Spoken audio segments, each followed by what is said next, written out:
मंत्रिमंडळात प्रवेश झाल्यानंतर मात्र नाशिकच्या पालकमंत्री पदासंदर्भात सातत्यानं भुजबळ साहेब चर्चा होतीये.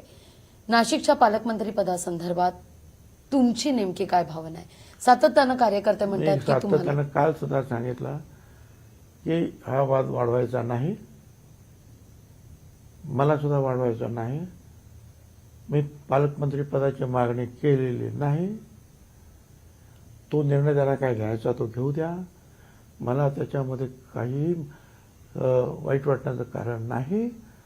पण मी नाशिकात जन्माला आल्यामुळे मी नाशिकचा बालक आहे आणि ज्या ज्या वेळेला मला संधी मिळाली मंत्रिपदाची, उपमुख्यमंत्रीपदाची, PWD मंत्री म्हणून, पालकमंत्री म्हणून, कधी त्या त्यावेळेला नाशिकचं डेव्हलपमेंट जे आहे, जे मागच्या 25-40 वर्ष झालं नाही तेवढा विकास छगन भुजबळांनी केला.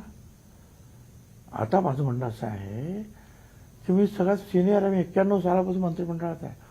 कुठल्याही मंत्र्यांना सांगितलं की नाही हे असं असं करायला पाहिजे तर ते सन्मानाने त्याच्यावर लक्ष देतात. उद्या कुणीही जरी पालकमंत्री झाला आणि मी सांगितलं की नाही आपल्याला असं केलं पाहिजे हे उत्तम होईल तर ते कोणी नाही म्हणणार आहे. शेवटी नाशिकाची डेव्हलपमेंटच करायची आहे ना, लोकांचे गरिबांचे प्रश्न सोडवायचे आहेत ना. तर छगन भुजबळच्या शब्दाला एवढी तर कमी किंमत नक्कीच आहे.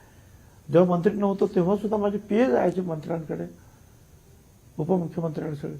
तो पहिल्यांदा भुजबळांचं पत्र आलेलं आहे, ताबडतोब काम करा. हे जर प्रेम जर मी मिळवलेलं आहे, आता कुठल्याही पदावर असलं तर काय फरक पडतोय. म्हणून म्हटलं अजिबात या भानगडीत वाद वाढवायचा नाही.